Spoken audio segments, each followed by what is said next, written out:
Shalom, le damos la bienvenida a todos aquellos que se conectan en esta hora, dándole gracias al Eterno por un Shabbat más que nos permite desde acá de Soacha, Colombia. Les invitamos que sigan estudiando el libro de Reyes, que el Eterno siga hablando de su vida a través de cada comunidad que el Eterno ha permitido abrir en este tiempo, y que el Espíritu Santo siga quitando velos que a través de la religión, el sistema, muchas veces el enemigo ha puesto en mucho de nuestras vidas. Por eso les invitamos que estén muy atentos a esta enseñanza, y si es de bendición, que el Eterno le permita compartir con nosotros. Vamos a ver las consecuencias del templo. Entonces, vamos a estudiar la teología, tanto política como social, de lo que el templo significó y de lo que se va a significar. La teología del templo se llama Bet Hamikedesh. Bet Hamikedesh, Santo Templo significa. Entonces vamos a ver la historia de lo que aconteció, y dice que más o menos en el año 538 era común, 50.000 judíos emprendieron el primer retorno a la tierra Israel. Hubo un decreto, y ustedes saben que siempre la política va unida con la religión. Si no entendemos políticamente y la religión cómo se unen, no vamos a entender a futuro y para lo que viene, lo que va a acontecer. En el año 538 era común, el imperio babilonio, ojo con esto, hicieron un decreto a través del rey de Persia, ¿cierto? Un acuerdo de que los esparcidos fueran y volvieran. Recordemos que ahí ya había ocurrido la destrucción del primer templo. ¿Dirigidos por quién? Por Zorobabel, desde la casa real de David. Entonces vemos acá que en el año 37 era común, se levanta otro hombre, y aquí vemos que este tipo tenía, digamos, una mente muy amplia. Sí, ahorita, para que lo podamos comprender en cada época, siempre el enemigo va a levantar a alguien con poder para poder hacer en la tierra sus vecinos de Satanás, ¿no? Entonces aquí se levanta, en el año 37 era común Herodes, ¿sí?, con una capacidad de construir y de poder económico muy grande. Él venía del Imperio Romano. Entendamos que los romanos siempre han tenido el pensamiento de matar al pueblo de Israel, ¿sí? Desde ahí viene, por eso muchos creen que el antimesías van a ser de Roma, pero no.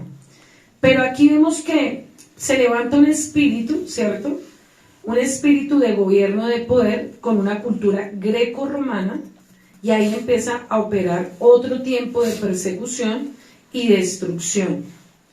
Entonces él empieza a construir grandes ciudades, grandes cosas, grandes templos, y aquí es donde vemos que siempre para el enemigo usar algo para atacar, tiene que utilizar el sistema político. Si no hay política y dinero, nada se puede mover. Entonces aquí se levanta este espíritu, y aquí vemos que se levanta el segundo templo, también es destruido, y ustedes ya saben por qué. Ahorita vamos a ver las causas más minuciosamente, pero lo más tremendo es que hasta la actualidad vemos que esas consecuencias se ven reflejadas. Cuando uno va a Israel, ¿cierto?, encontramos un muro que se llama el muro de Alexandra, y eso es un sistema religioso que hasta el día de hoy va a gobernar, y es el que va a gobernar para que venga el tercer templo. Ahorita lo comprendemos. Al frente del muro de Alexandra se construyó una mezquita, que es el lugar más sagrado, que se llama la Cúpula de la Roca, la mezquita de Al-Aqsa. Tengan muy claro estos puntos. Al-Aqsa, allí fue edificado más o menos, ¿por qué razón? Y vamos a entender por qué razón allí se permitió esto, por un concilio que hubo de paz. Y siempre que hay un concilio de paz, hay un concilio que se levanta, y es la guerra. ¿Qué pasa ahorita con lo que está sucediendo en Israel? Hubo antes de esta guerra un concilio ¿de qué? De paz. De paz. Entonces, para que hubiera paz entre Israel y los árabes, los musulmanes dejaron construir esa roca o ese domo. ¿Qué pasó allí en ese lugar específicamente? Hubieron sucesos muy importantes, como ¿cuáles? Allí fue Abraham entregó a Isaac. O sea, un lugar de parto. Allí fue donde el Mesías murió. O sea, no es cualquier lugar, hermano. Por eso ese lugar va a traer algo que va a traer guerra al último tiempo. Pero los musulmanes, ¿qué dicen? Que allí Mahoma murió y ascendió. ¿Sí? Ellos dicen que la revelación de Mahoma fue que murió y ascendió directamente al cielo. Entonces ellos se pegan que ese lugar les corresponde a los musulmanes, porque Mahoma, su principal hombre que lo ha gobernado hasta el día de hoy, la tradición, que es lo que vemos hoy en día, que es lo que están haciendo, murió en ese lugar. Entonces, ¿quién se le reveló a Mahoma? Satanás. Porque ahí es donde por eso es la guerra que tenemos hasta el día de hoy. Y esto espiritualmente es lo que el enemigo no ha querido dejar verle a los musulmanes. Por eso ellos tienen un velo.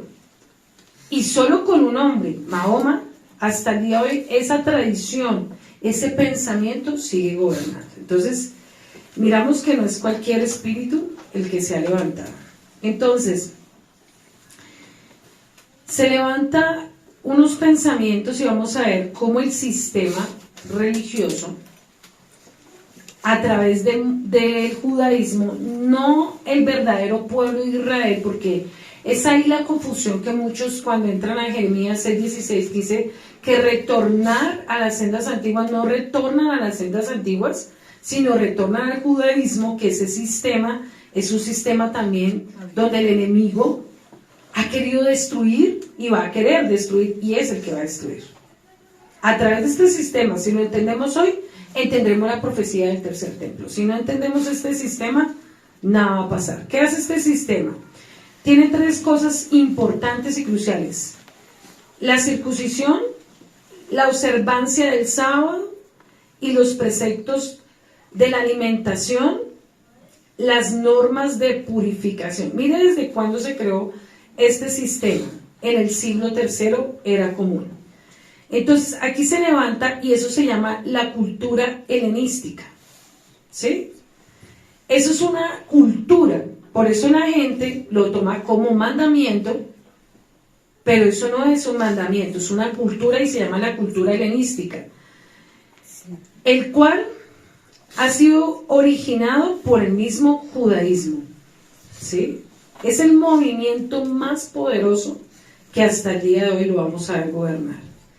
Entonces, este pensamiento helenístico lo vamos a ver desde donde nació, y eso está en 2 de Macabeos 4, del 8 al 9, por un hombre que se llamó Antioquio. Desde ahí nació ese pensamiento helenístico, cultural, que ha sido como un camuflaje para entrar al pueblo de Israel. Se lo voy a leer. Cuando Seleco murió, lo sucedió Antioquio. Conoció el nombre de Epifanes. Entonces Jaxo, hermano de Onías, compró, mire lo que él hizo en el templo. Tengan claro, por eso lo que estamos hablando de la contaminación del templo. Dice así: compró con dinero el cargo del sumo sacerdote, y usted sabe que el sumo sacerdote era un hombre kadosh. En entrevista con el rey, prometió darle 11.880 kilos de plata como tributo, más otros 2.640 entradas adicionales. Se comprometió además a pagar casi 5.000 kilos de plata si lo autorizaba a establecer por cuenta propia un gimnasio y centro de deportes y cultura, y daba al habitante de Jerusalén el derecho de ciudadanos de Antioquía. Imagínense, cambió el lugar Kadosh, porque ¿a dónde entraba el sacerdote? Al lugar ¿qué? Santísimo, ¿cierto? Y decía que tenía que prepararse un año para poder entrar. Entonces, ¿qué él hizo? Pagó con plata y dio una orden que lo convirtiera de lugar santo a un gimnasio. Entonces, si miramos la abominación que empieza a crearse en ese templo, es impresionante, hermano. ¿Y qué él decía? Si ustedes quieren ser de la ciudadanía de nosotros, entonces usted me permite hacer lo que yo quiera en el templo que fue establecido para Yahweh, y entonces yo le doy el permiso que pertenezca a nuestra ciudadanía. Entonces aquí vamos a mirar qué se le hace a usted asimilación a lo que va a acontecer a futuro. Lo mismo, usted quiere comprar, quiere comer, márquese con el símbolo para que usted pueda comprar y pueda comer. Entonces es una asimilación donde el poder va a ser tan fuerte que el que no tenga ese sello no va a poder comprar, no va a poder vender. Entonces es la marca de la ¿qué? Entonces hubo como ciertos sucesos parecidos a lo que va a acontecer, y aquí vamos a aprender cómo opera ese espíritu, porque es un espíritu antimesías. Sigamos. Dice el versículo 10: el rey concedió lo que le pedía. Desde Jackson tomó posesión del cargo, fomentó entre sus compatriotas de manera griega de vivir. ¿Qué va a hacer el anticristo cuando venga? ¿Qué va a hacer? Obligar a la gente que deje vivir una vida santa y viva una vida como el enemigo quiere. Renunció a los privilegios que bondadosamente los reyes habían concedido a los judíos por intercesión de Juan, el Padre. Este Epulemo es el mismo que fue enviado a ser tratado de amistad y pacto con los romanos. Jasón suplió, además, ojo con esto, las costumbres conforme a la ley y introdujo otras contrarias. Se apresuró a construir un gimnasio de pie de la ciudadela e hizo que los jóvenes más sobresalientes se dedicaran a los ejercicios del gimnasio. O sea, ya no había levitas, ya no había quien sirviera al templo, sino hay que hacer ejercicio. Ya no oren, ya no consagren los utensilios, ya no busquen la santidad, hagan ejercicio. O sea, imagínate la abominación tan tremenda. A un levita decirle, ya no se dedique a su lugar, sino dedíquese a hacer ejercicio de sacar músculos, porque de ahí es que nació el fisiculturismo, desde ahí nació, desde acá. Entonces miramos, sigamos. La extremada maldad del impío falso sumo sacerdote Jasón hizo por todas partes que se propagara la manera griega de vivir y que aumentara el deseo de imitar lo extranjero. Por eso, si recuerdan lo que ahorita el padre hablaba, ¿por qué no mezclas? Para que los niños que van a nacer de esta comunidad no imiten lo que van a ver a futuro. Por eso el padre está haciendo una separación, no solo por los adultos, sino por los niños, porque van a haber tantas abominaciones en los lugares que no se va a poder concurrir a esos lugares. Porque ya no va a entrar el hombre, sino va a entrar un hombre operado al baño de una mujer, y los niños van a tener cosas tan abominables que por eso el padre está haciendo lo que va a hacer. Y dice acá: se aumentará el deseo de imitar al extranjero, y los sacerdotes dejaron de mostrar interés por el servicio del altar. ¿Qué es lo que está pasando en los últimos tiempos, pueblo? El enemigo, ¿qué está haciendo? Quitando el interés por hacer la obra de mi Padre. Los hombres ya no tienen tiempo de estudiar la Torá, los hombres ya están descuidando la presencia por estar metidos en los asuntos más del trabajo que del reino. ¿Sí está pasando eso? Ya no hay hombres que el Padre llame. Pues ¿sabe por qué? Porque no hay con quién contar. Los hombres están más ocupados en el dinero y en los asuntos del mundo, que ya no él puede contar con hombres que llamen al sacerdocio tiempo completo. Porque el afán del mundo, el sistema del mundo, todo lo está absorbiendo. Y como cada día el trabajo es más esclavitud, más horas, más faraón se ha levantado, más horas, menos dinero, pues a Satanás le conviene que usted esté más esclavo en su trabajo, que usted no tenga tiempo para el Padre, que los hombres descuiden el sacerdocio de la casa, que no tengan las mujeres cobertura espiritual, y eso es lo que estaba pasando acá. Dice: se apresuraban a ayudar a los luchadores y entrenarse en los ejercicios prohibidos por la ley. Entonces el Padre, ¿te acuerdas lo que decía el apóstol Pablo sobre el ejercicio? Si yo descuido la presencia de Dios por el extremo de estar cuidando mi cuerpo, ahí ya me estoy saliendo de la voluntad de mi Padre. Porque recordemos que hay deportes, y la mayoría de deportes que hacen, esclavizar a la gente. ¿Cuántas horas la gente le dedica a un gimnasio para hacer un deporte? 3, 4, hasta 5, 6 horas, pero no le dedican tiempo a la Torá. Entonces, si uno analiza, los deportes son esclavitud, porque ¿cuánto tienen que entrenar para ser un campeón o para llegar a cosas grandes? Pero para la palabra, no hay tiempo. Si miramos, el sistema ha querido absorber tanto la humanidad que todo lo que está creando Satanás es para que la gente no tenga tiempo para el Padre, igual que en estos tiempos. Dice el versículo 15, despreciaban por completo honores por la patria, estimaban el sumo sagrado de las glorias de los griegos. Por eso usted mira que el deporte lo que hace es llenar a la gente ¿de qué? De orgullo. El fútbol, cualquier deporte, cuando alguien gana una copa, mejor dicho, se cree un dios. El corazón del humano está tan vacío que se llena con una basura de una copa o una medalla. Y los papás, pues felices de este tipo de basuras. Por eso uno tiene que ser muy celoso cómo forma a sus hijos, y más en estos tiempos. Versículo 18. Al celebrarse en Tiro, en presencia del rey, los juegos, mire que aquí empezaron a crecer los Juegos Olímpicos. Pero usted sabía, tenga mucha atención a esto, ¿usted sabía cómo eran los juegos acá a precio de qué? De la sangre de los que guardaban el día del Shabbat. Entonces para ellos era, abrir los Juegos Olímpicos a ellos ese tiempo, era matar a alguien que no quiso hacer lo que este hombre les ordenaba. ¿Usted quiere guardar el Shabbat? Entonces el día que abramos los Juegos, lo vamos a decapitar, vamos a derramar su sangre y abrimos los Juegos. O sea que si usted mira, los Juegos Olímpicos desde aquí creció. Ese pensamiento no viene de hace poco. Y cuando vemos las aperturas de los Juegos Olímpicos, tiene una simbología satánica.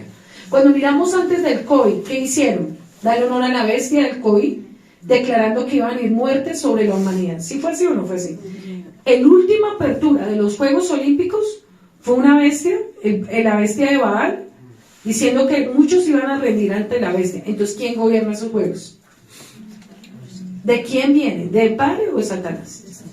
Entonces, si miramos aquí, llegaban y decían, ¿usted no quiere comer cerdo? Entonces lo vamos a matar.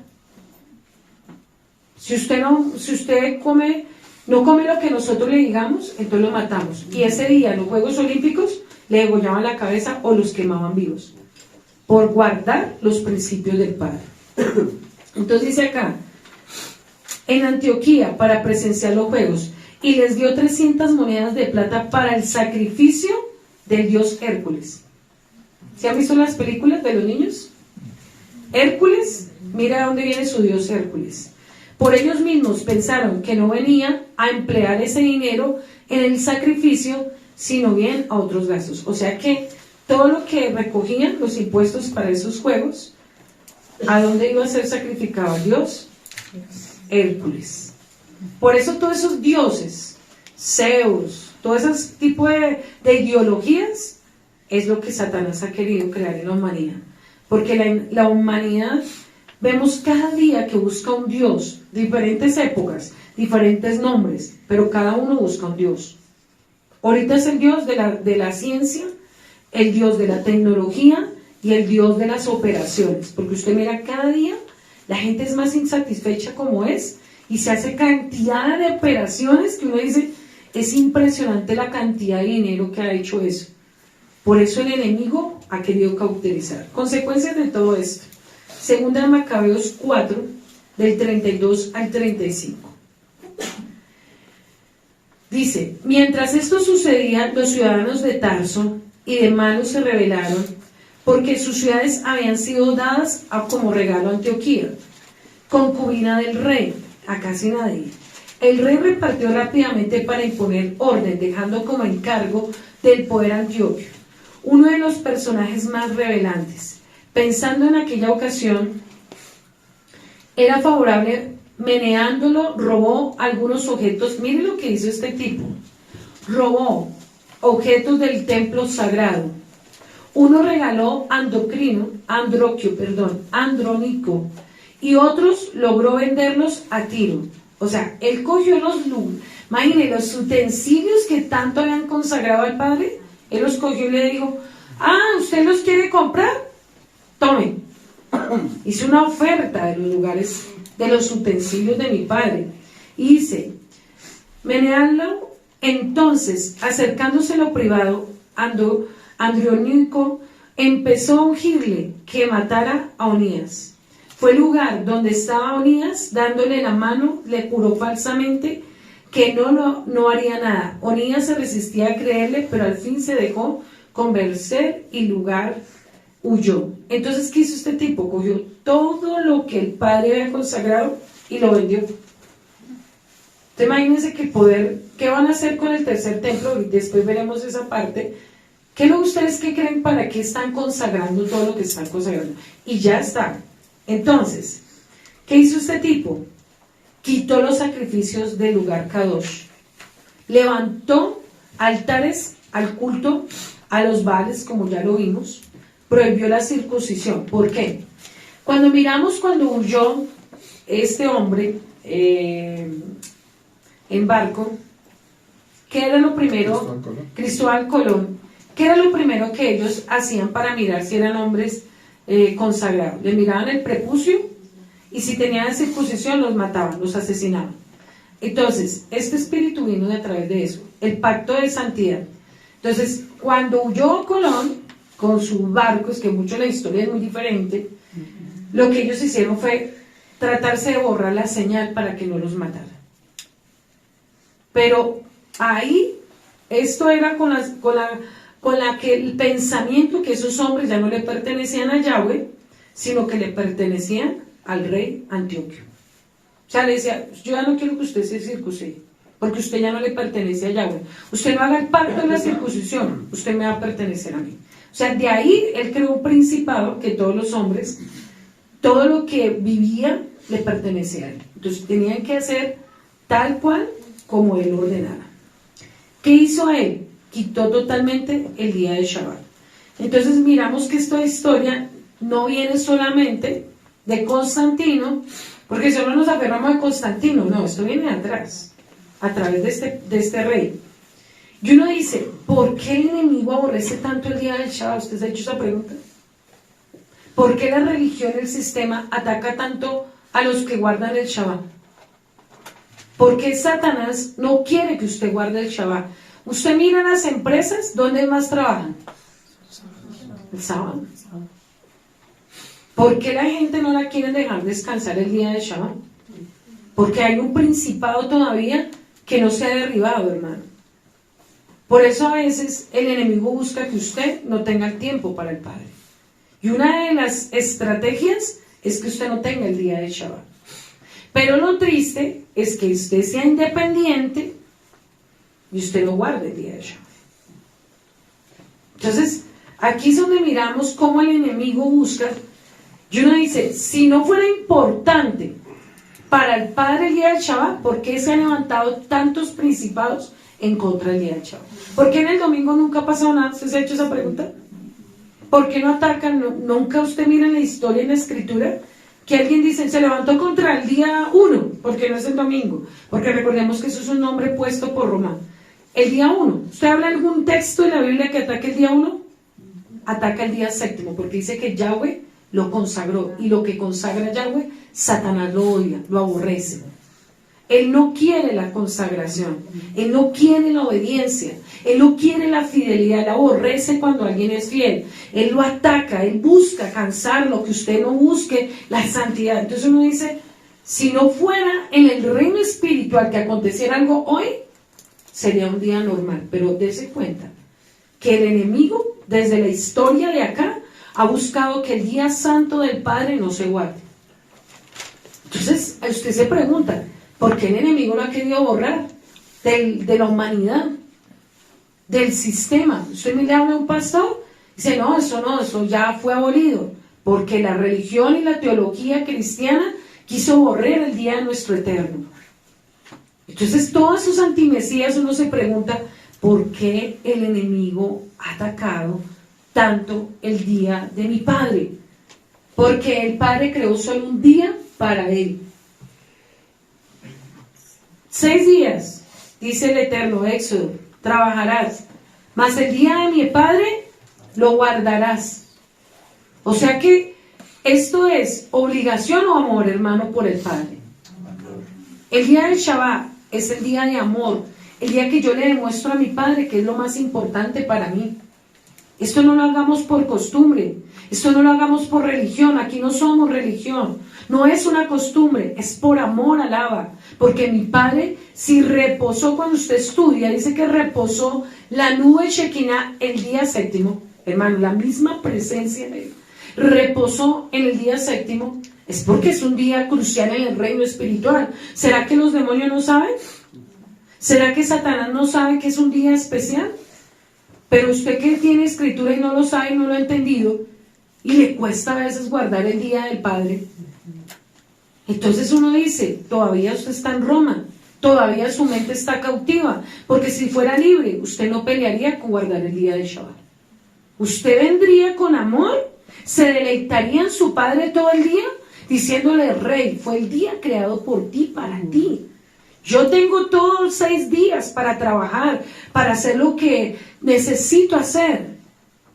Pero tengo un día que te voy a demostrar mi amor. ¿Usted viene con ese pensamiento o usted viene porque le toca venir? Porque es que la mente a veces, hermano, cambia cuando ya se lleva años guardando el Shabbat. Cuando el corazón se va cambiando, cuando la carne coge fuerza, ya no venimos por amor.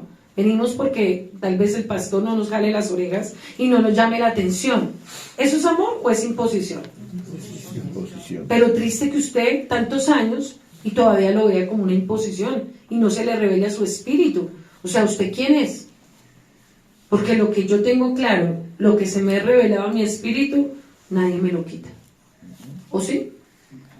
Usted cuando se vaya de acá, usted dice, no, yo voy a guardar allá medio Shabbat y el resto hago lo que a mí me parezca. Entonces no se le ha revelado su espíritu. Es como la sangre de Yeshua, lo que Él hizo en el madero. Cuando a alguien se le revela, entiende que lo mejor que tiene en su vida es lo que hizo el sacrificio de Yeshua. Y eso nadie se lo puede quitar, hermano. Por eso cuando uno ve que alguien briega para venir acá, digo, ¿para qué perdemos más tiempo? Eso ni le hablemos porque esa persona ni siquiera entiende para qué viene. Por eso a nadie se le obliga a venir, hermano. Porque cuando uno viene por obligación, quiere decir que la Torah no se le ha nombrado a su espíritu. Y lo que el Padre no haga en su espíritu, el hombre no lo puede hacer. Usted no obliga a nadie a venir. Usted no obliga a nadie a congregarse. Usted no obliga a nadie a orar. Porque cuando uno se le ha revelado el Mesías, no necesita que nadie lo obligue. Eso tiene que nacer, díganle que está a su lado, en el espíritu. De cada uno, individual. Eso nadie se lo puede implantar. Si usted no es una persona que ha nacido de nuevo, usted va a venir aquí por obligación, así lleve 10 años. Pero si usted nace del Espíritu, usted va a venir aquí por amor y nunca se va a cansar de venir. Para usted siempre será una felicidad, un gozo, porque mi muestra de amor con mi Padre es estar con Él. ¿O cuál es la demuestra de amor que le podemos hacer? Entonces sigamos acá. Segunda de Macabeos 6 del 1 al 2. Todo esto está en Macabeos y todo esto es lo que a futuro tendremos que ver. Poco tiempo después, el rey envió a un anciano de la ciudad de Atenas para obligar a los judíos, mire lo que el enemigo siempre ha querido, quebrantar las leyes de sus antepasados y organizar su vida de un modo contrario a las leyes de Yahweh. ¿Esto qué le llama usted? El sistema. ¿Qué ha hecho el sistema político y religioso? ¿Cambiar las leyes del Padre? Todo lo contrario. Para profanar, mire lo que el enemigo hizo, para profanar el templo de Jerusalén y consagrarlo al Dios, aquí sí ya fue lo máximo de la descarez, de la inmundicia de un gobierno, a consagrarlo al Dios Zeus olímpico y para edificar el templo del monte de Gerizim, a Zeus hospitalario, como lo había pedido los habitantes de aquel lugar. Mire que el mismo pueblo fue el que lo pidió. Yo ya no quiero tener ese lugar caos, nada de eso. Quiten todo eso de ese Yahweh. Colóquenme al Dios Zeus olímpico. Por eso esas imágenes que usted ve con ese tipo desnudo, con una esfera atrás, es ese tipo de simbología que colocaron allá en el lugar santo. Digo, yo no quiero adorar a Yahweh. Yo quiero adorar a Zeus. Y uno dice, tremendo, ¿no? Y uno ¿Qué corazones habían para llegar a esa inmundicia? El versículo 3 dice: aún para la masa del pueblo era penoso y difícil de soportar tantos males. El templo era el escenario de actos desenfrenados de fiestas profanas, organizando paganos que se divertían con las mujeres prostitutas y tenían relaciones sexuales en los atrios sagrados. O sea que fuera de eso, que adoraban a Dios Zeus, iban con las prostitutas y se acostaban donde había ese lugar santo. ¿Será que Satanás no estaba gobernando, hermano? Ya había llegado a la depravación y había perdido totalmente el temor a Yahweh. ¿Qué se merecía ese pueblo? Juicio. ¿Sí? Eso es lo que está pasando en los púlpitos, hermano. Cuando uno ve que los pastores dejan gente en fornicación tocar el altar de mi padre, gente que está en pecado, en pornografía, gente que está en adulterio, gente que está en homosexualismo, lesbianismo. Usted mira ese tal J, ¿cuántos años tocó? Y dice que tuvo muchas relaciones con pastores. Con pastores. Y uno ve esa voz preciosa, ese tipo cantaba, por eso yo no escucho, ni usted nunca escucha una canción, haya sido del pasado, porque ese tipo era un tipo que llevaba la inmundicia al altar. Entonces uno dice, ¿cómo la gente no puede discernir eso? ¿Cómo no puede discernir que un joven se acostaba con los pastores, hermano? Hay una iglesia también tremenda, eso es en México, que es el día santo de los últimos días, se llama así. Esa vaina es reabominable, es grandísima, eso es algo, pero debajo de esa iglesia hay unos túneles y tenían unos cuartos, un documental tremendo que se vio, donde habían lleno como cuarto para niñas, súper decorado, súper precioso. Allí los tipos, los políticos, y eso es en la actualidad, usted lo estudia y lo investiga, los políticos, los pastores se acostaban con las niñas quitando la virginidad en esos lugares, y encima la gran iglesia. Entonces uno dice, hermano, no creo que en este tiempo haya tanta ignorancia para caer en eso. También hay maldad de la gente, porque si yo busco un lugar torcido es porque algo también mi corazón tiene malo. Porque yo creo que el que ama la santidad, el que ama lo recto, busca lugares rectos. Pero el que tiene pecados ocultos, el que tiene maldad en el corazón, busca ese tipo de lugares. No hay gente incauta, ni gente inocente. Hay gente que también le gusta eso, hermano. Porque la culpa se la echan a la cabeza. No. Yo creo que si una mujer no es tan tonta para saber cuando un tipo lo está seduciendo, ¿o sí? A esta altura del partido ya no hay... ya ser cauto es porque usted quiere ser cauto. Porque usted, mujer, con una sola mirada, se da cuenta que el tipo le está haciendo una mirada de pecado. Pero si usted ya va y pasa los límites, porque usted también está buscando. Porque yo siempre he dicho, ahorita ya no hay inocencia y no hay ignorancia, sino hay gente que también le gusta lo malo. Porque si esos lugares no fuera gente que tuviera maldad, no existirían esos lugares. Entonces démonos cuenta qué ha hecho el enemigo con los lugares para supuestamente adorar al Padre. Hay narco, hay prostitución, hay maldad. Entonces, ¿será que el Padre con urgencia no necesita gente que tenga santidad y pureza y abra lugares de pureza? Pueblo, ¿se necesita o no se necesita? Porque usted puede decir, no, hay muchos lugares, pero ¿cómo están? ¿Cómo está esa doctrina? ¿Cómo está ese pastor? ¿Cómo está esa gente? Por eso nosotros no es tiempo de acobardarnos, no es tiempo de estar perdiendo en cosas vanas, sino preparándonos espiritualmente para la batalla que nos tendremos que enfrentar. ¿Usted se está preparando? Mire el que está a su lado, dígale, ¿usted sí está consciente que va a salir a hacer algo que hace mucho tiempo se ha perdido? ¿O usted está entretenido en qué va a hacer lo terrenal o material, en tonterías, en cosas que la gente ya... No, hermano. Es tiempo de prepararnos en lo espiritual. Es tiempo de levantarnos espiritualmente como nunca antes, hermano. Porque este tiempo que había aquí es lo que vemos hoy en día. Yo sé que mucha gente está llorando, hermano, porque no tiene pastor. Porque no tiene que haga lo recto, lo justo. La gente está sufriendo porque dice, ¿a dónde me voy? Es que no hay lugar. Y si es verdad. Entonces nosotros que tenemos una gran oportunidad, a veces en lugar de estar peleando la buena batalla de la fe, estamos en la carne haciendo estupideces del mundo, hermano. Perdiendo el tiempo en el trabajo, en cosas que usted sabe que usted, el Padre le suple si usted es fiel, pero si usted no madura, si usted no toma decisiones ahora, ¿cómo va a crecer en el espíritu para llevar vida a lo que está destruido? Usted se imagina espiritualmente si en este momento el Padre nos hubiera levantado y nos hubiera dicho, vayan enfrente a ese sistema. ¿Quién tiene el carácter para eso? Usted sí es un tibio, usted es una tibia, usted es un débil, que se mueve todavía por lo terrenal. ¿Cómo hubiera enfrentado este sistema? Pues es que, hermano, no se asombre, porque cuando usted salga se va a dar cuenta toda la inmundicia que hay en esos pueblos, en esos lugares.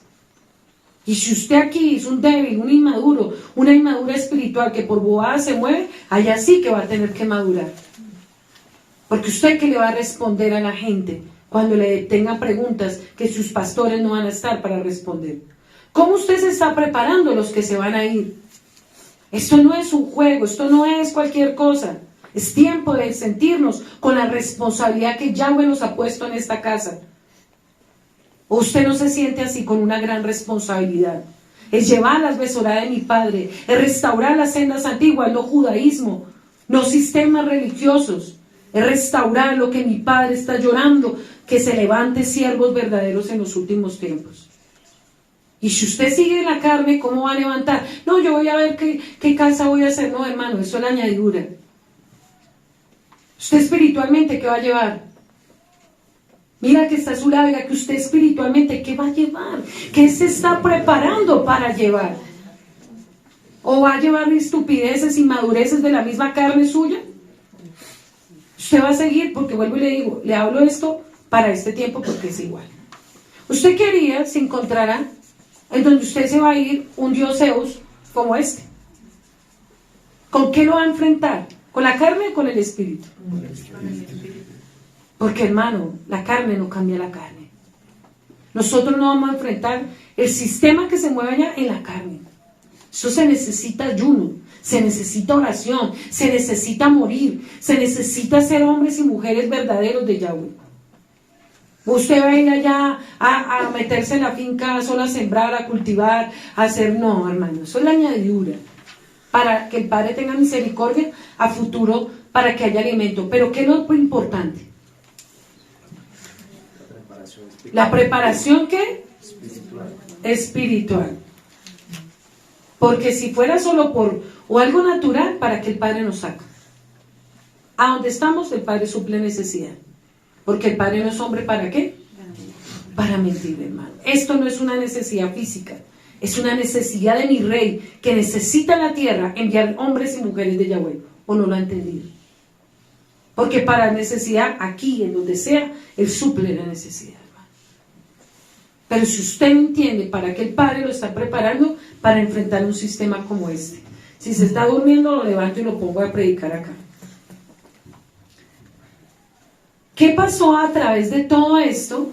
Resulta que el judaísmo, lo que yo les decía, se establece más o menos una fiesta que se llama, que es lo que ahorita usted va a ver en Israel, Hanukkah, la dedicación. Entonces de ahí sacan el pensamiento, como el judaísmo supuestamente fue el que luchó contra todo esto, que es una gran mentira, porque los que lucharon contra todo esto es el pueblo de Israel, las 12 tribus de Israel, no judaísmo. Entonces sacaron una fiesta que se llama la nueva dedicación al templo. De ahí donde usted habla en la escritura en Levíticos que hay una fiesta del templo. Si lo que más aborreció el Padre fue el templo, es lo que más el Padre ha aborrecido. Entonces dice acá, a ellos le llaman a esa fiesta los helenísticos, es que la gente ni siquiera investiga, hermano, y la celebra. Entonces hacen, ¿cuántas velas? 9.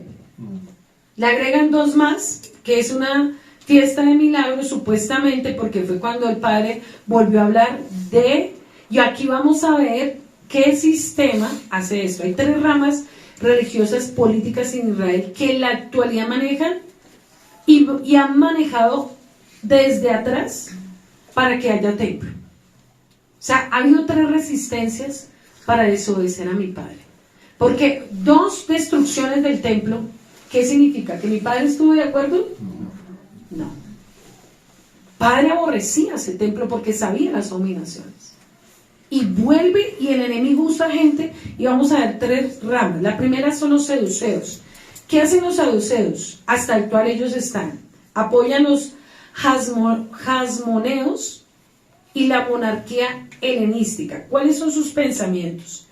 Ellos creen en las leyes de la tradición y en las leyes orales, pero también creen que el alma es inmortal y que el alma no va a recibir ni premios ni castigos. Por eso es que usted mira a los rabinos, que son los mayores que tienen este pensamiento, y ellos no creen que va a haber un día de juicio, porque ellos no creen que Yeshua viene, sino ellos creen que no necesita uno ni de premios ni de castigos, sino que el alma simplemente es eterna. Ese es el pensamiento de ellos. Seguimos con una segunda corriente, que son los fariseos. Ellos también apoyan a los hasmoneos. También ellos creen en las leyes de Moisés, ellos son los que más se aferran, pero algo tremendo, y es que ellos creen que solo los justos, los sadit, los que siguen las leyes de Moisés, van a resucitar en cuerpos restaurados. O sea, solo los que practican las leyes de Moisés son los dignos. Por eso ellos miran a los Goyim como perros inmundos, como algo abominable. Dice, solo nosotros, esta élite. ¿Cuál fue la élite que mató a Yeshua? Esto que les estoy enseñando hoy. Y seguimos con la otra élite, que son los esenios. Ellos son los únicos oponentes a los hasmoneos. ¿En quién creen ellos? Que los que son buenos resucitan y los que son malos tienen que vivir karmas en esta misma tierra. Resulta que todas esas 3 dinastías tienen poder político, social y económico. Son los más ricos a nivel del mundo en Israel. Entonces usted mira y uno dice, ¿cómo se sostienen las escuelas? ¿Usted ha visto la cantidad de gente que vive en las escuelas por solo estudiar Torah? Pues de estos 3 ramas. Seguimos estudiando. Entonces aquí seguimos en Macabeos, para que vamos entendiendo. Vamos a la historia y vamos a la escritura. Primera Macabeos 8, 27, 29, que dice: si algún lugar del imperio enemigo ataca a Roma o alguno de los aliados, el pueblo judío luchará a favor de ellos. Lo hará como aliado sincero, de acuerdo con las circunstancias. Llegado el caso, los judíos apoyarán a Roma sin esperar ninguna recompensa. No ayudarán en ninguna manera a los enemigos de Roma. No les dará comida, ni armas, ni dinero, ni barcos. ¿A usted qué se le asemeja a eso que está pasando en la actualidad? ¿Usted qué cree que Israel de dónde apoya toda la parte económica para las armas y todo lo que está pasando? Ni dinero ni barcos. Esto es lo que Roma demanda de ustedes, los judíos. Si el enemigo ataca a la nación judía, entonces Roma estará comprometida a ponerse al lado del pueblo judío. ¿Quién apoya a Roma? ¿Qué potencia mundial apoya ahorita a Israel? Estados Unidos. Y apoyarlo en guerra, de acuerdo con las circunstancias. En caso Roma no ayudará en ninguna manera de los enemigos el pueblo judío. No les dará comida, ni armas, ni barcos. Roma lo ha decidido así y cumplirá la falta de ese acuerdo. ¿Qué pasa cuando no se cumplen los acuerdos políticos entre naciones? Viene una guerra. Imagínense que, estudiando con el pastor un documental que hace poquito sacaron de Hamas, el hijo que se convirtió al cristianismo, uno de los principales de Hamas, él decía que el día 7 de octubre se lo dedicaron a Putin, el cumpleaños de Putin. O sea que las alianzas que hicieron para la masacre que hubo en Israel fue en honor a Putin el 7 de octubre. Y ustedes recuerden cuando estudiamos las 10 potencias, que son los 10 cuernos, cuando venga el antimesías, una de las potencias, ¿cuál es? Rusia. Dice que se celebró la muerte de la sangre de los judíos porque le hicieron algo a su honor. ¿No le parece lo mismo en la historia de los macabeos? Y sigamos, 29. Estas son las condiciones del pacto entre los romanos y pueblo judío. Si más adelante alguno de los pueblos quiere quitar o añadir algo, este será, ambos pueblos estarán de acuerdo. Tanto que se quite como la añadan tendrán validez. Entonces, este partido político o estos tres sistemas a donde han llegado: a Europa, Asia y a Israel. Igualito que la dinastía de Herodes, es lo que estamos viendo en la actualidad. Imagínense que este tipo era tan malo, que mató hasta sus 3 hijos: Alejandro, Aristóbulo y Antipatro. A sus 3 hijos los mató por una sencilla razón: porque hubo cosas que ellos no estuvieron de acuerdo con la dinastía. No estás, así sea mi mismo hijo, ¿usted no está de acuerdo? Lo mato. Mató a la esposa, a todo el que se le oponía, para que no lograra sus propósitos lo mataba. Entonces, esto es otra forma de entender qué va a hacer el antimesías cuando se lo opongan, para que no pueda hacer lo que él va a gobernar en la tierra. ¿Qué va a hacer? Va a matar. ¿Usted no está de acuerdo? ¿Usted no se va a dejar marcar? Muera. O se deja marcar, o marca a sus hijos, o usted muere. Es igualito lo que va a acontecer a futuro. Por eso yo digo, nosotros cómo nos estamos preparando para enfrentar el sistema. ¿Cómo es nuestra resistencia? Hay gente que por la revolución, por la guerrilla, por lo que sea, da la vida, ¿o no? Son revolucionarios y se meten en ese mensaje. Jamás es uno de los pensamientos más diabólicos, y ellos matan a los hijos cuando se resisten a adorar a la... Dicen que los queman vivos, hermano, a los propios hijos. Cuando usted mira sus documentales y ve la realidad, ellos matan a sus hijos y ellos se resisten a amar lo que ellos aman, matar a los judíos. Por eso es que ellos son tan obsesionados. Y muchos de ellos que hacen eso es más por miedo a los padres, porque si usted no mata a un judío, yo lo quemo vivo y lo queman, hermano. Ahora nosotros, ¿qué fe tenemos? ¿En quién está puesta nuestra mirada? ¿Creemos en Yeshua o no? Creemos en un Yeshua que murió por nuestros pecados y dio la vida por nosotros, y estamos dispuestos a seguir, a perseverar hasta la muerte por Él, o nos acobardamos. Si nos acobardamos con un paso, que es lo que vamos a hacer este año, que a la final Él nos está pidiendo algo por amor, no por ni nosotros, sino por un amor a nosotros, por amor a un pueblo que está perdido, y a veces somos cobardes y nos llenamos de miedo y de cosas en la cabeza porque no tenemos clara nuestra identidad. ¿Usted tiene claro su identidad? ¿Usted sabe para dónde va, quién es? Porque cuando uno sabe quién lo llamó, cuando uno sabe quién dio la vida por la salvación, uno no le va a costar obedecer lo que Él nos demanda, hermano. Hasta el día de hoy, con mi esposo, hemos tenido una determinación en nuestro espíritu: agradarlo a Él sobre todas las cosas.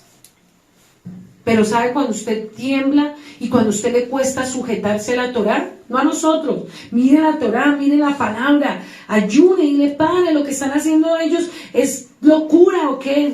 O es que tú tienes algo que no he entendido. Métase en un ayuno, órele al Espíritu Santo, porque nosotros no le podemos revelar todo, pero el Espíritu de Dios sí se lo puede revelar. ¿Para qué tiene la Torá? ¿Para qué tiene el Espíritu?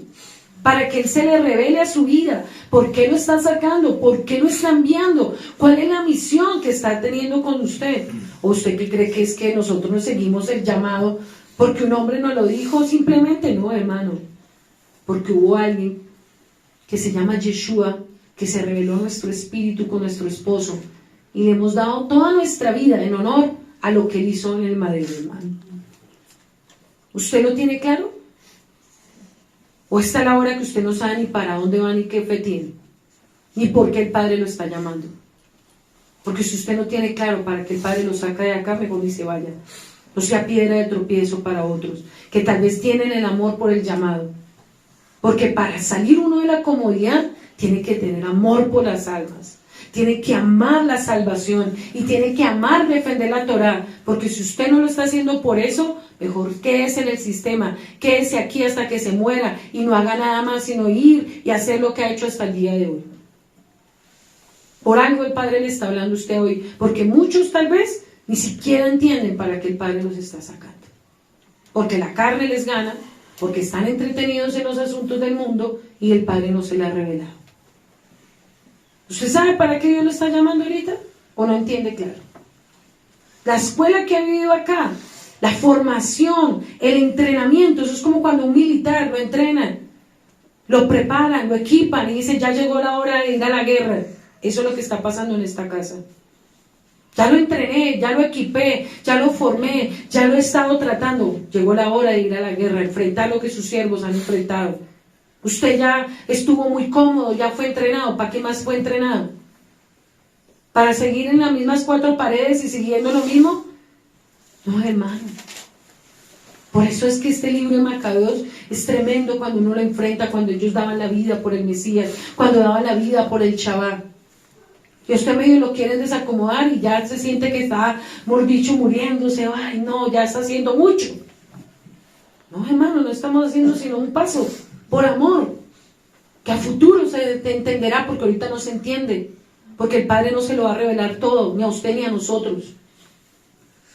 Yo no le voy a decir todo porque no soy Dios, ni su pastor es Dios, ni usted tiene toda la revelación, pero a futuro usted va a entender. Como cuando Dios nos llamó acá por primera vez y no había nada. Parecía que no había nada, pero mire todo lo que hay y habrá. Entonces, si usted no entiende, y si no ha entendido, es porque su carne no se lo permite.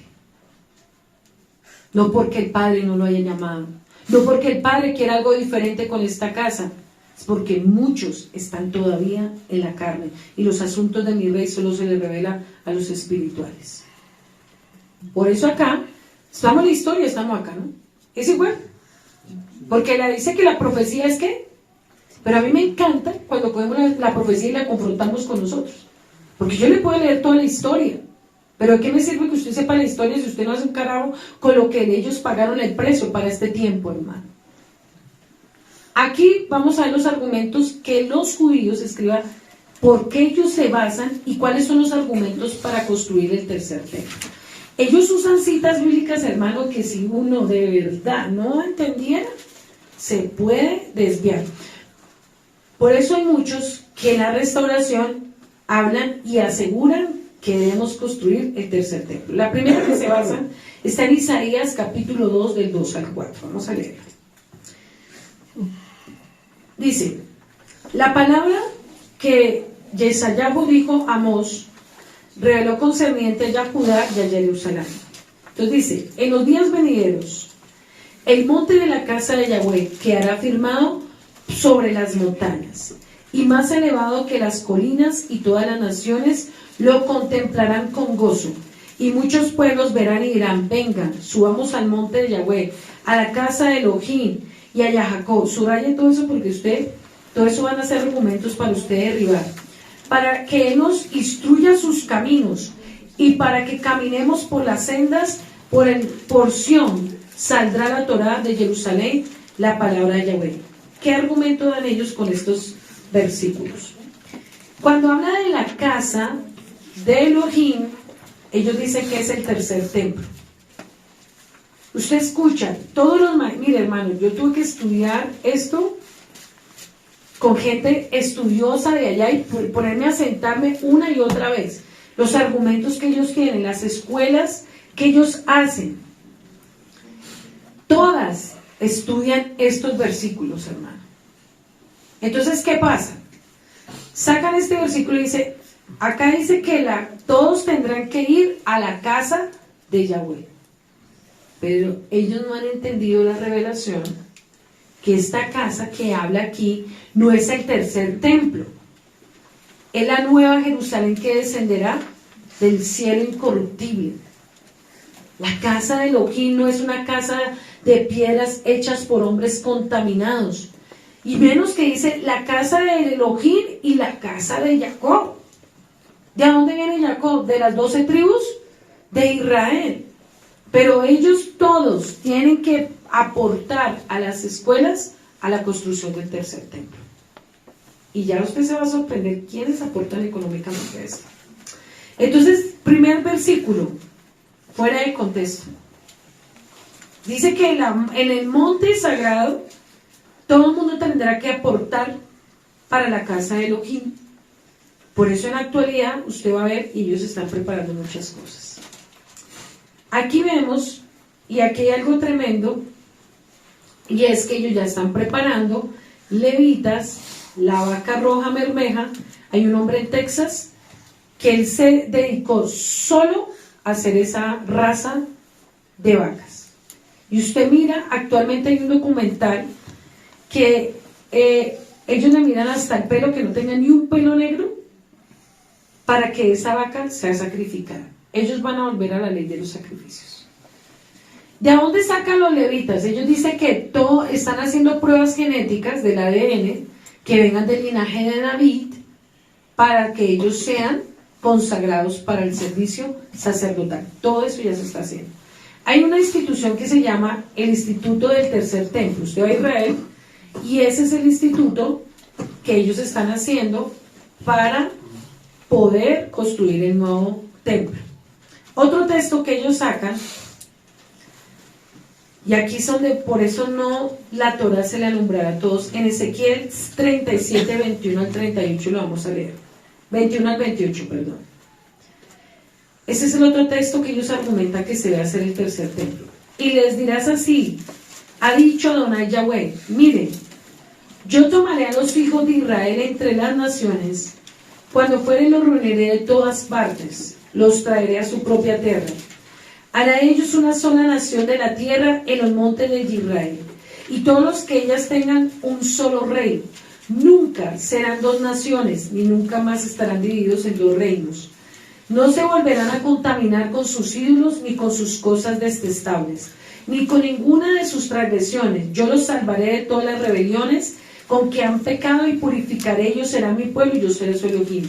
Mi siervo David, para que entiendan de dónde ellos sacan este texto, será rey sobre ellos, y habrá un solo pastor para todos ellos. Andarán según mis decretos, guardarán mis estatutos y pondrán en práctica. Habitarán la tierra de mi siervo, de Jacob, en la cual habitarán sus padres, en ella habitarán para siempre ellos, sus hijos, los hijos de sus hijos, y mi siervo David, gobernante para siempre. Haré con ellos pacto de Shalom, que lo que la bestia cuando se siente va a hacer, será un pacto eterno con ellos. Los multiplicaré y pondré mi santuario dentro de ellos. Mi tabernáculo estará junto a ellos, y yo seré Elohim, y ellos serán mi pueblo. ¿Qué versículos sacan ellos? Y lo vamos a entender. Para ellos, si no hay lugar Kadosh, no hay quien habite la presencia de Yahweh. O sea, si el tercer templo está, Yahweh no está ahí. O sea, para ellos no existe que Yahweh ha estado con ellos. Ellos no creen en el Salmo 121. Eso es una gran mentira. Lo cantan, lo dicen, pero eso para ellos es una mentira, porque ellos dicen que para que Yahweh vuelva, y eso que está ocurriendo en la antesala de la última guerra, esa es la preparación más fuerte de lo que está pasando ahorita, para que Yahweh vuelva a estar con ellos, tiene que estar el tercer templo. Y ellos dicen que sin sacrificio no pueden ser perdonados. Entonces, ¿cuál es el argumento de este texto? Dice que para que el Padre vuelva a retornar a Israel, las dos casas, la casa del sur y la casa del norte, tiene que estar el tercer templo. Ese es el argumento que ellos dan con este versículo. Entonces dicen, si las dos casas se van a restaurar, tiene que haber un tercer templo para que el pueblo se vuelva a consagrar y Yahweh vuelva a estar con Israel. Pero eso no lo dice la verdad. Solamente para que acontezca este texto, tiene que volver Yeshua, hermano. Él es el único que puede restaurar las naciones de la tierra, las 12 tribus de Israel, para que vuelva a haber un pacto de paz. ¿Ustedes creen que un templo puede traer la paz? Y ustedes saben que el antimesías, ¿cuál es el argumento para que él diga, déjeme gobernar? Paz y seguridad. Como todo va a ser un caos, como todo va a estar mal, entonces dice, yo les voy a traer la paz. Yo les voy a traer la solución a las naciones de la tierra.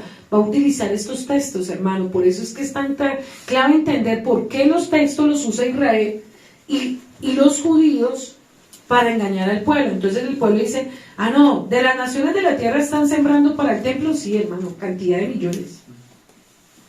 Los musulmanes también. Hay gente de todas las naciones de la tierra que está sembrando porque sabe quién se va a sentar ahí. Las élites grandes están sembrando. Entonces aquí es donde nosotros tenemos que derribar.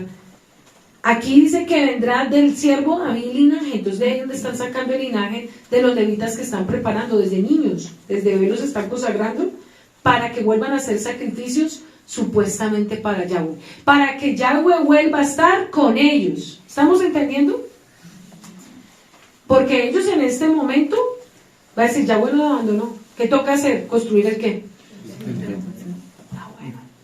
Para que Yahweh vuelva a estar con nosotros y nos vuelva a respaldar. O sea que todo lo que ellos cantan, y ahorita vamos a entender unos textos que hablan a través de Maimónides. Otro texto que ellos sacan, vamos a Isaías, si me lo ayudas a buscar rápido acá, por favor, para yo leerlo. Isaías 8:18, y otra persona que me ayude a leer, Ezequiel, aquí sí lo tengo, Isaías 8:18.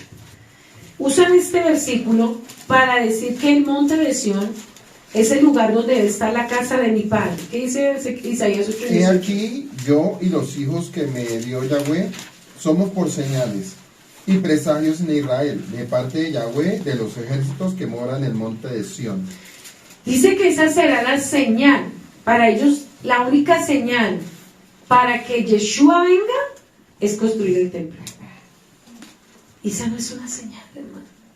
Ese texto lo sacan para decir que esa es la señal porque Yeshua no ha venido.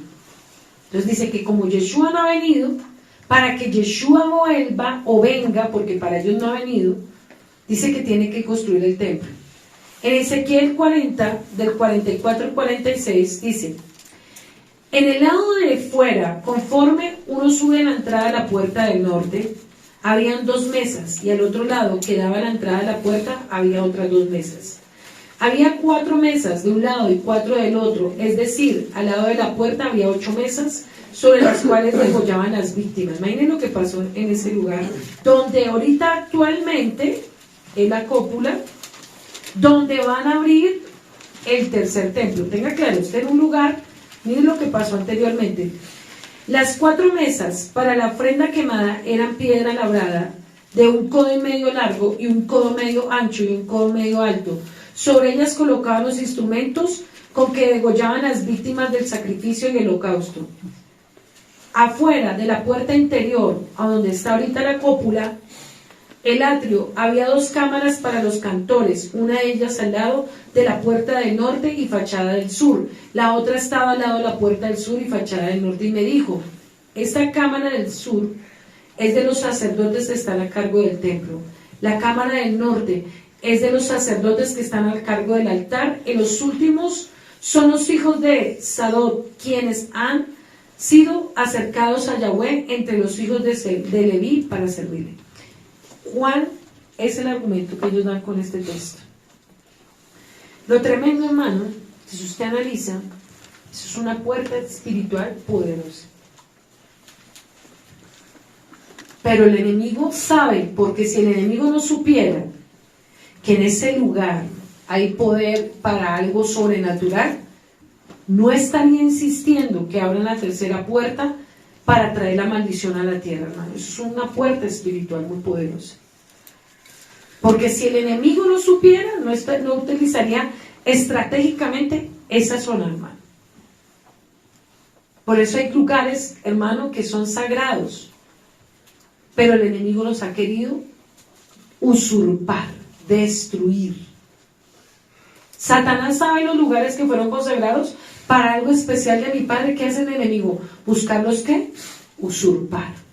Por eso, ojo, algo que sí me recordé ahorita de la madrugada, es que si yo voy a consagrar ese lugar para el templo o para la casa de mi Padre, para que se reúna, ¿qué tengo que hacer yo? ¿Eso es para otra cosa? ¿Para sembrar yuca, papa, plátano? No. Si la casa de mi Padre es para eso, para nada más. Por eso no es como el cristianismo. Hago un paréntesis aquí, sin salirme del contexto. ¿Usted no hizo cuando consagran algo y lo convierten en algo de maldición? Porque la gente cree que consagrar algo lo puede usurpar y lo puede contaminar. Lo que yo consagro para mi Padre es sagrado. Yo no puedo contaminar eso para otra cosa. Entonces, aquí vemos que el enemigo lo que ha querido en esa puerta, que es una puerta a futuro para la intimesías, es a través de falsas doctrinas, falsos pensamientos, creer que ese templo va a consagrar a Israel. ¿Usted cree que el templo va a consagrar a Israel? No. Pero ellos sí lo creen. Y se lo creen de una manera, hermano, tremenda. ¿Quién creó este pensamiento? Maimónides. Él tiene unas leyes, él escribió unas leyes que se llaman Halot by Halejira. Todas esas leyes para todas las escuelas de Israel son sagradas, hermano. O sea, ellos no se basan en la escritura, ellos se basan en estas leyes. Para ellos las leyes de Maimónides es como decir para el Islam lo que Mahoma dice, es igualito. ¿Qué diferencia hay? Maimónides es el papa del judaísmo. Exacto. Como Mahoma es el papá del Islam, Maimónides es el papá del judaísmo. Lo tremendo es que usted mira en muchas de las sendas antiguas y hacen todo este tipo de lecturas. Empieza, ahorita vamos a ver una lectura de Pesa que hacen todos los años. ¿Sí? Y ustedes los miran con ese manto en la cabeza, todos esos rezos de Maimónides, esperando la construcción del templo, es lo que usted mira en muchas de las iglesias, supuestamente de las sendas antiguas. Que hilas. Y vamos a ver otro texto que ellos sacan en Ezequiel 42, del 12 al 13, dice: eran las entradas de las cámaras que iban a dar al sur. Había una entrada, el comienzo del corredor frente al muro. Aquí son de ellos. ¿Usted ha visto cuando la gente se para orando hacia el oriente? ¿Sí o no? Este es el texto que ellos sacan. Vuelvo y se lo leo. Ezequiel 42, del 12 al 13, dice: eran las entradas de las cámaras que daba al sur. Había una entrada al comienzo del corredor frente al muro correspondiente que daba al oriente para que quisiera entrar en ellas. Entonces, cuando usted ve, por eso tenemos que estudiar la historia, que se paran orando al oriente, este es el texto que ellos sacan. Cuando muere un judío, ¿lo paran cómo? ¿Lo entierran acostado o parado? Parado. ¿Mirando hacia dónde? Hacia Jerusalén. Hacia Jerusalén, hacia el oriente. ¿De dónde sacan el texto? De esto. Ahí lo tienen. Entonces, ellos dicen que un judío jamás muere derrotado. Ellos mueren en victoria mirando al oriente hacia el templo para ser salvos. Es la única forma de ser salvos. Y dice, y me dijo: las cámaras del norte y del sur que están al frente a la ley reservada son cámaras de las cosas sagradas, en los cuales los sacerdotes que se acercan a Yahweh pueden comer de las cosas más sagradas. Allí pondrán las cosas sagradas, la ofrenda vegetal, sacrificio del pecado y sacrificio por la culpa, porque en el lugar santo es. ¿Qué dijo el profeta Daniel cuando estudiamos capítulo 8 y capítulo 9? Una de las cosas que dijo era que iban a cesar las ofrendas, ¿cierto? Los sacrificios. Cuando estudiamos Daniel, la profecía de Daniel nos enseña que cuando viniera Yeshua iba a cesar la ofrenda y los sacrificios. Era un orden de mi Padre. Dice que ya no tendrían que hacer más ofrendas, porque las ofrendas eran abominables.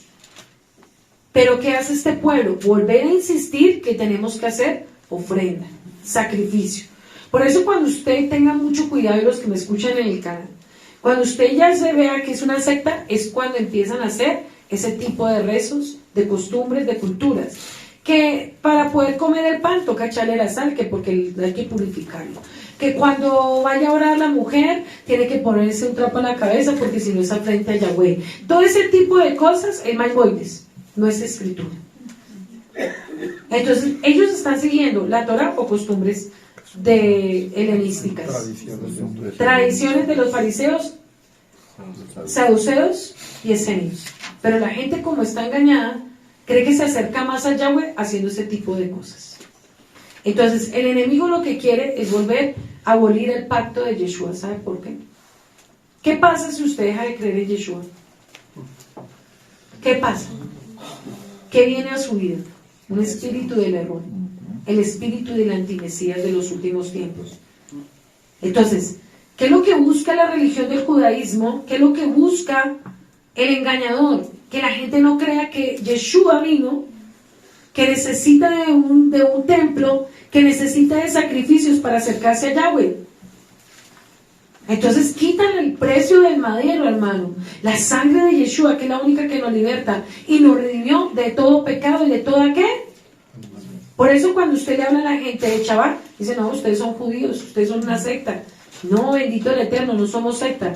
Obedecemos los mandamientos, obedecemos el día del Padre, pero amamos a Yeshua y el precio que hizo en el madero. Conocemos a un Yeshua de poder, un Yeshua que salva, que liberta, que perdona nuestros pecados y que tendremos que dar nuestra vida, es por Él, porque Él fue el que dio la vida por nosotros. Pero la gente que usted le habla de Shabbat, y cuando usted vaya a esas veredas, a esos lugares, no, ustedes son esto, pero si usted no tiene claros estos principios, hermano, ¿cómo los va a defender?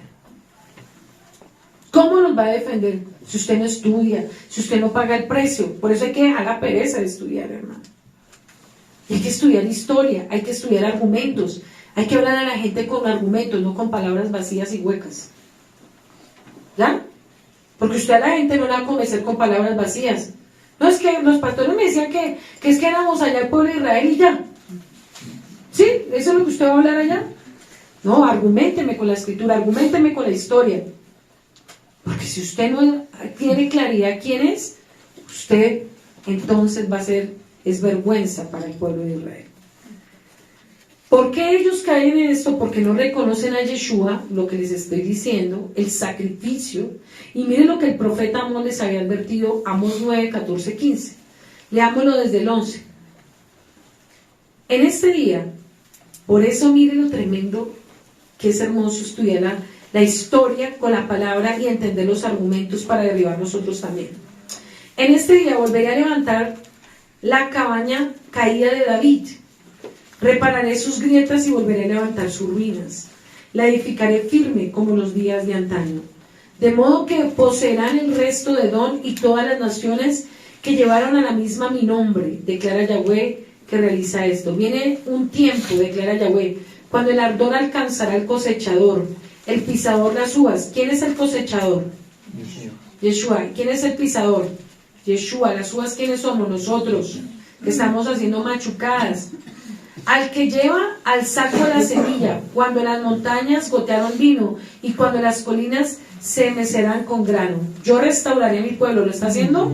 Sí, señor. ¿Lo va a volver a hacer para prepararse? Ellos reedificarán. Mire lo que Dios hablaba a través de su pastor, a través de Jeremías. Esto subrayelo, aférrese a lo que usted va a hacer allá en esos lugares. 14, subrayelo. ¿Quién es el que va a restaurar el pueblo? Yo, Yahweh, restaurará mi pueblo Israel.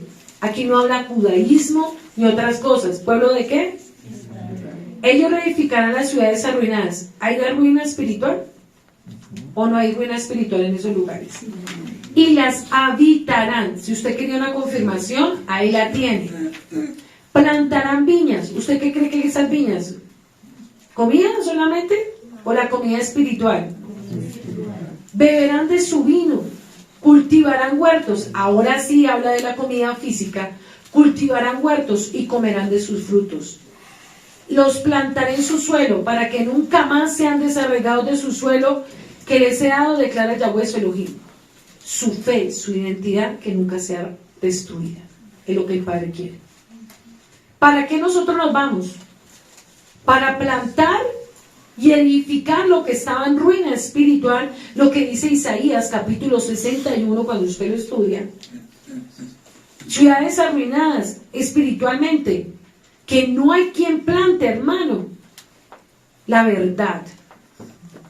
Por eso nosotros vamos a ir, lo que Dios hablaba a través de su pastor, arrancar lo podrido, arrancar el sistema, arrancar las mentiras que durante años han hecho tanto daño al Evangelio y a plantar la verdad. Pero algo poderoso que dice el versículo 5, dice, nunca más serán desarraigados de lo que yo les he dado.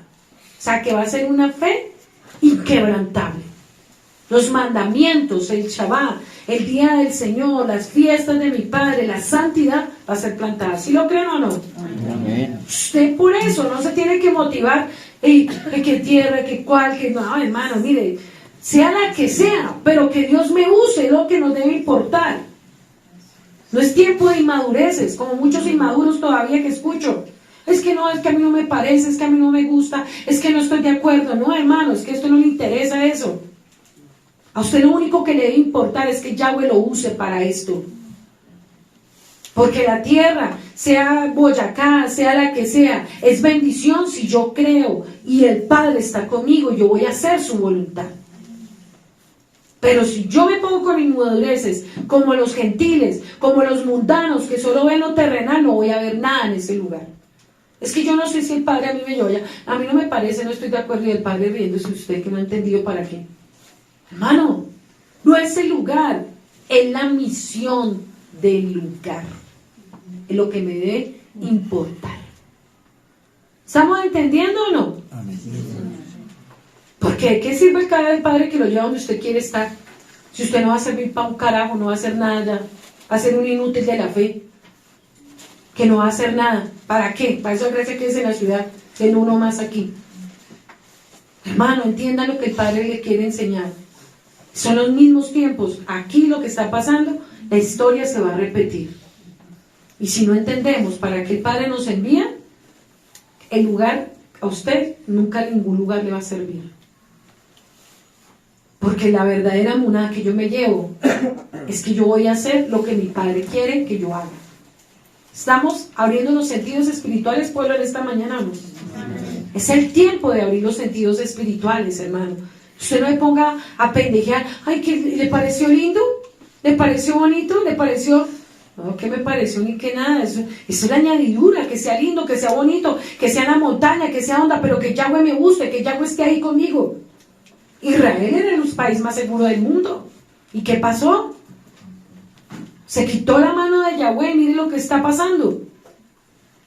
La seguridad no nos la da la montaña, la seguridad no nos la da el campo, la seguridad nos la da nuestro Padre y la obediencia, la fidelidad que tengamos con Él en esos lugares, hermanos. Porque si usted cree que porque va a estar en el campo va a estar seguro, llega un guerrillero y mata a todo el mundo ahí, que... Hermano, la seguridad, el Yahweh se bajó de los ejércitos. Y la fidelidad que tengamos con Él es la diferencia a lo que nos vamos. Pero es que yo quiero que entendamos para qué estamos preparándonos. Porque esto mismo que está pasando es lo que nos tenemos que enfrentar. Cuando Dios le dio una visión a su siervo, un escudo pequeño, enfrentando una legión de demonios, un coliseo. ¿Usted qué cree que a cuál coliseo de demonios se está enfrentando? A todo lo que se está levantando y a los lugares donde vamos a ir, a lo que tenemos que enfrentar. Un escudo pequeño, la Torá y la verdad. Que es insignificante para muchos, pero tiene un poder grande cuando se lleva como se tiene que llevar y con la unción que se tiene que llevar. ¿O no? ¿Con qué usted se debe defender? ¿Esto es grande para muchos? No. Para muchos le van a decir, muestre su lugar, muestre cuánto usted tiene. ¿Cuántas almas tiene? Eso es lo primero que le van a decir los pastores. No tengo una, pero tengo esto. ¿Se fueron o no? Esto es lo que va a callar la boca del enemigo. Esto es lo que va a callar a los falsos profetas, a los falsos pastores, a lo que usted se va a tener que enfrentar. Pero si usted no lo ama, si usted no tiene pasión por esto, hermano, usted no mire el lugar, mire lo que va a acontecer. Y si el monte está solo, hermano, es porque se va a llenar de almas a futuro. Porque es que somos tan naturales. No, es que yo no sé por qué me van a mandar para allá. No entiendo un monte. Pues hermano, porque allá es donde van a llegar, sea la montaña más montaña. Donde Dios tiene un llamado, ahí es donde Él se manifiesta. Cuando entramos a esta tierra era la más menospreciada, la más pisoteada, la que menos veía, y es donde más Dios ha glorificado en la vida de su pastor y mi vida. Entonces hermano, no entienda que no es el lugar. Es lo que el Padre ha designado para donde Él me quiere llevar. La designación del reino es lo mayor que puede pasar en tu vida. Por eso si usted está peleando en la carne todavía, métase en 40 días de ayuno. Para los musulmanes es el lugar más sagrado, la mezquita Aqsa, que ya se lo había dicho, y por eso ellos van a pelear a muerte por ese lugar. ¿Qué va a haber cuando se empiece a levantar Ismael contra los edomitas, contra Esaú? Va a haber una ¿qué? Una guerra. Por eso el enemigo está aprovechando de los pensamientos. ¿Sí que la religión, hermano, sí trae guerra? La religión trae guerra, pero la verdad trae libertad. Por eso cuando Yeshua dice, la verdad los hará ¿qué? Yo soy el camino, la verdad y la vida. Nadie vendrá al Padre sino por mí. Yeshua trae libertad. ¿La religión qué trae? Guerra y división y opresión de todas las áreas. Cuando usted mira la imagen de esa cúpula, usted mira que parece un ombligo, ¿sí o no? ¿Se la han visto? ¿Saben ellos de qué se pega? Ellos dicen que es el ombligo del mundo y que es el reloj de Dios, tanto de Mahoma como el Dios de Yahweh, que todo lo que acontezca ahí es el reloj del mundo. Ellos lo dicen, por eso dicen que lo hicieron así, que es el ombligo, el que maneja el mundo. ¿Y usted cree que ellos están en los tiempos del Padre? Si no conocen a Yeshua y no reconocen a Yeshua, ¿no están los tiempos proféticos? Hermano, ¿cuánta gente tristemente el día de hoy no sabe ni en qué tiempo estamos? Estamos en diciembre, ahorita viene lo mejor. Para las iglesias cristianas, Jesucristo, la Navidad cristiana, ¿no? Para el judaísmo, Hanukkah. Y para los Bene Israel, ¿qué es? ¿Que en qué tiempo estamos nosotros? Si yo le preguntara a usted, ¿en qué tiempo está usted? ¿Sí ven? ¿Qué diferencia? Mientras que el judaísmo está entretenido en Hanukkah, el cristianismo con su fiesta cristiana navideña pagana, celebrando el paganismo, nosotros estamos preparándonos para los tiempos verdaderos. Cuando hay revelación del reino, hay dirección correcta. Por eso los profetas, cuando le traían mensaje a Israel, decían, no, usted está loco, estamos en el mejor momento. Ahorita que van a profetizar en los púlpitos, 2024, vean, el carro, la casa, todo lo que usted quiera, hermano. Viene lo mejor. Diciembre, las emociones, eso se le alteran los profetas falsos. Toda esta historia nos enseña a nosotros cómo tenemos que cuidarnos. ¿Contra quién va a ser esa lucha? Contra los judíos helenizados que se los enseñé ahorita y contra los judíos nacionalistas. Ellos van a defender la teoría del templo y el Sanedrín, que es lo que el pastor enseñaba también el día que enseñó de Jeremías. Entonces se van a enfrentar otra vez contra un sistema político, social, religioso que este sistema está creando. Entonces, ¿vamos a tener guerra o no vamos a tener guerra?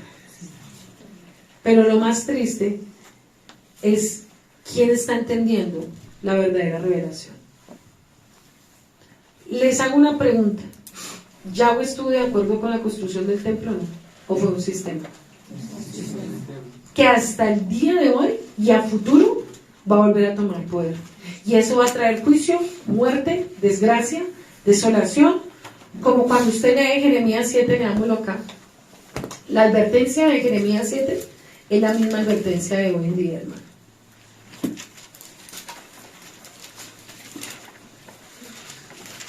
Mire lo que dice tremendo acá. Es la misma advertencia. Palabra de Yahweh vino a Jeremías diciendo, ponte a la puerta de la casa de Yahweh. Imagínense dónde el Padre nos está enviando. A la misma Israel. Proclama allí esta mi palabra, oí palabra de Yahweh toda Judá. Lo que entráis por vuestras puertas para adorar a Yahweh. Así ha dicho Yahweh los ejércitos, el Elohim de Israel. Mejorad vuestros caminos y vuestras obras, y os haré morar en este lugar. No fíes en palabras de mentira. ¿Qué es lo que están haciendo los falsos pastores, los falsos sistemas de religión? ¿Hablar qué? Diciendo, mire subraye esto, porque aquí es donde usted se va a aferrar para enseñarle a alguien que el templo y a futuro el tercer templo, el Padre nunca va a estar de acuerdo. No fíes la palabra de mentira, o sea, de estas escuelas, de este sistema, diciendo, el templo de Yahweh el templo de Yahweh es este. O sea, como el Padre diciendo, ese no es mi templo. Pero si me dejaréis cumplidamente vuestros caminos, vuestras obras, y comeré y hiciere justicia entre el hombre y el prójimo. Miren lo que le está pidiendo esa élite que ha creado esto y va a crear esto. No oprimiréis al extranjero, al huérfano, a la viuda, ni en este lugar derramaréis sangre inocente, porque a causa de las sangres que van a construir ese templo. Y anduvéis en poses de dioses ajenos para un mal vuestro, para el deleite, como el mismo Salomón lo hizo. Os haré morar en este lugar en la tierra, y a vuestros padres para siempre. He aquí, vosotros confiáis en las palabras de mentira que no aprovechan, hurtando. ¿Qué están haciendo y qué van a hacer para construir esto? Hurtando, matando, adulterando, jurando en falso, en censo Baal, andando tras dioses ajenos que no conociste. Eso es como cuando los pastores reciben diezmos de traquetos, es lo mismo. Vendréis y os pondréis delante de mí. Esta es la casa sobre el que he invocado mi nombre. Y diréis, librados somos para seguir haciendo todas estas abominaciones. Es cueva de ladrones. Cuando vino Yeshua, ¿qué le dijo a los fariseos? ¿Cueva de qué? Igualito. Delante de vuestros ojos esta casa, sobre la cual invocáis mi nombre. O sea, ¿qué hizo Yeshua cuando llegó al templo y encontró un mercader? Botó todo y dijo, ¿esta es cueva de qué? He aquí que también yo lo veo, dice Yahweh. Anda ahora, en lugar de Silo, donde hice morar mi nombre al principio. Ved y hazla, y lo que hice por la maldad de mi pueblo Israel. Ahora pues, por cuanto vosotros habéis hecho todas estas obras, dice Yahweh, aunque hablé desde temprano sin cesar, no oíste, y os llamé y no respondiste. Haré también a esta casa sobre lo cual es invocado mi nombre, en la cual vosotros confiáis, y el lugar que di a vosotros, a vuestros padres, como dice Asilo. Os echaré de mi presencia, como eché a vuestros hermanos toda la generación de Efraín. Tú, pues, cuando ores por este pueblo, ni levantes por ellos ni oración, ni me ruegues, porque no te oiré. Porque ellos lo único que están haciendo es abominación contra Yahweh. ¿No es lo que hacen estas ciudades, la casa de Judá en las calles de Jerusalén? Los hijos recogen leña y los padres descienden fuego y las mujeres amasan la masa para hacer tortas a la reina del cielo, hacer ofrendas a dioses ajenos para provocarme la ira. Me provocarán ellos a ira, dice Yahweh. ¿No obran más ellos mismos su propia confusión? Porque tanto así dice Yahweh el Adón, he aquí mi furor y la ira derramaré sobre este lugar, sobre los hombres, sobre los animales, sobre los árboles del campo y sobre los futuros de la tierra, encenderán y no se apagarán. ¿El Padre lo hizo? ¿Cuántos años anduvieron en cautividad por causa de la dominación del templo? 70 años de cautividad en Babilonia, gobernados por el rey Nabucodonosor. Entonces, ¿qué va a pasar a futuro cuando construyan este templo? ¿Qué va a venir? Juicio. ¿Por qué? Porque a son de dolor, de sangre derramada, van a construir ese templo. ¿Usted se imagina cuando quiten la mezquita, cuántas muertes van a ocurrir a nivel del mundo? ¿Cuánta desgracia va a ocurrir? Porque le van a quitar uno de los ídolos del Islam más poderoso del mundo. ¿Cuánta sangre va a derramar? En este tiempo, ¿cuántos muertos han habido en Israel?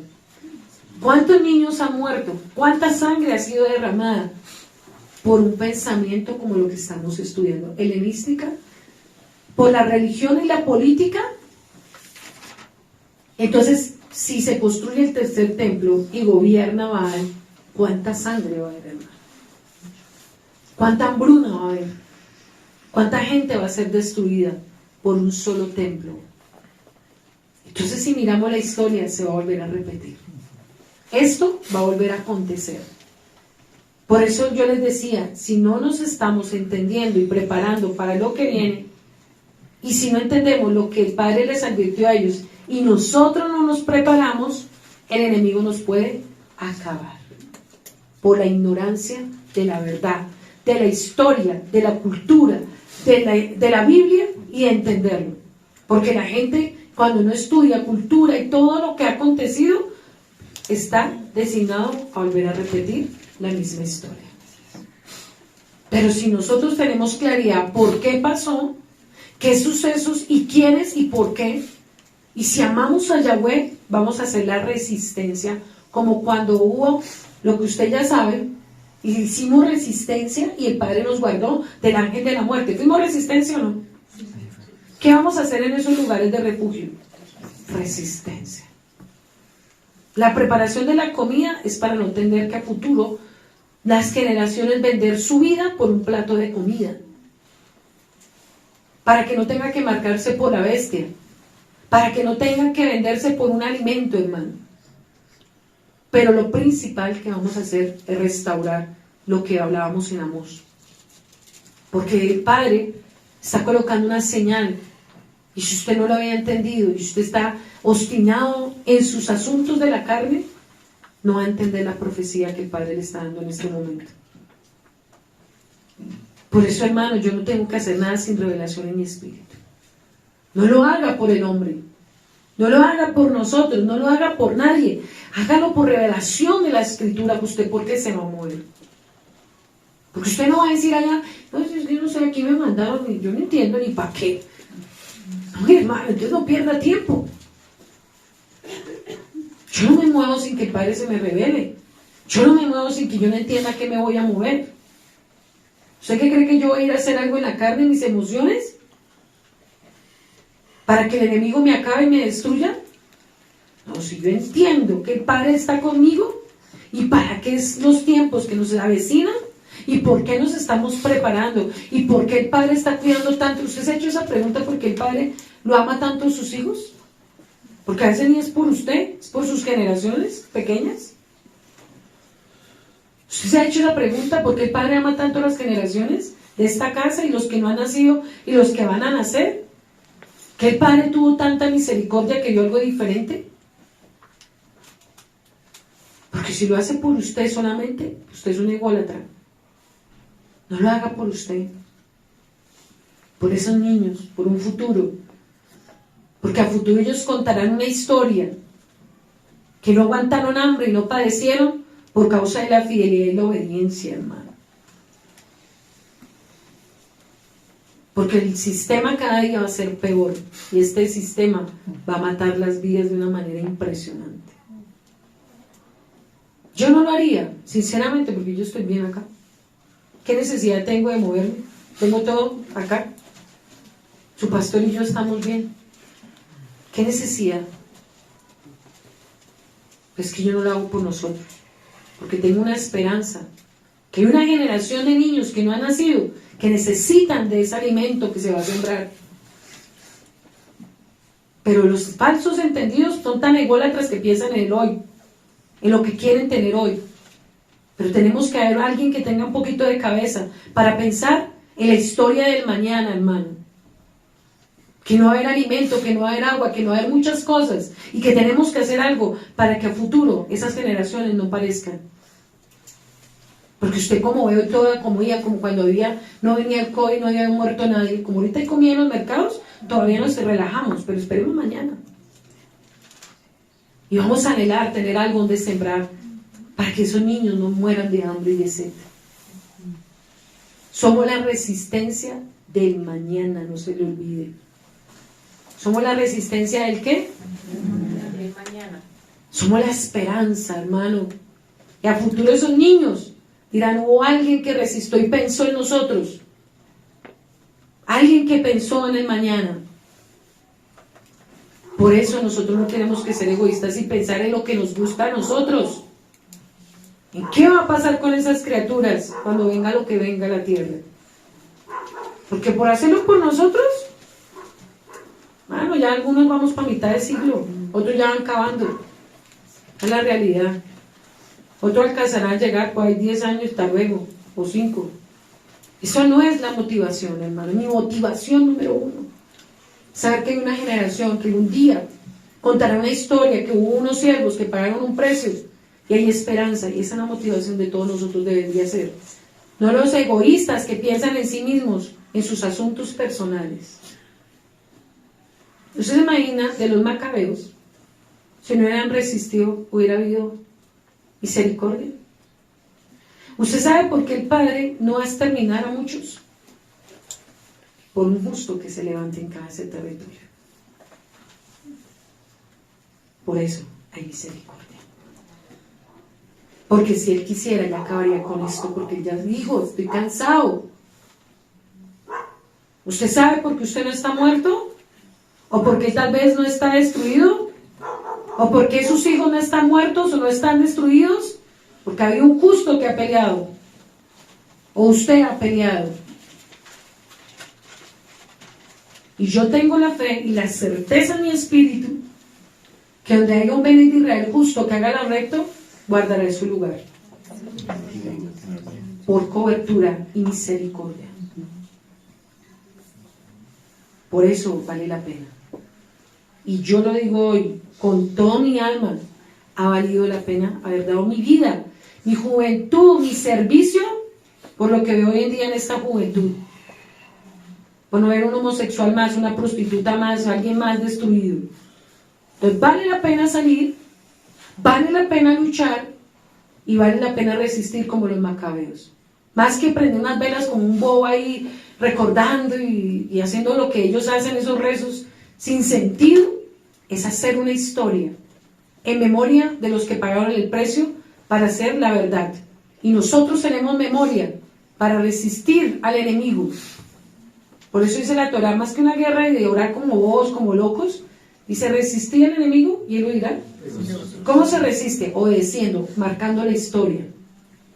Y el enemigo le teme a alguien que es así, hermano, aguerrido, apasionado por las almas, por Yeshua y la Torá, para que el enemigo huya de sus territorios.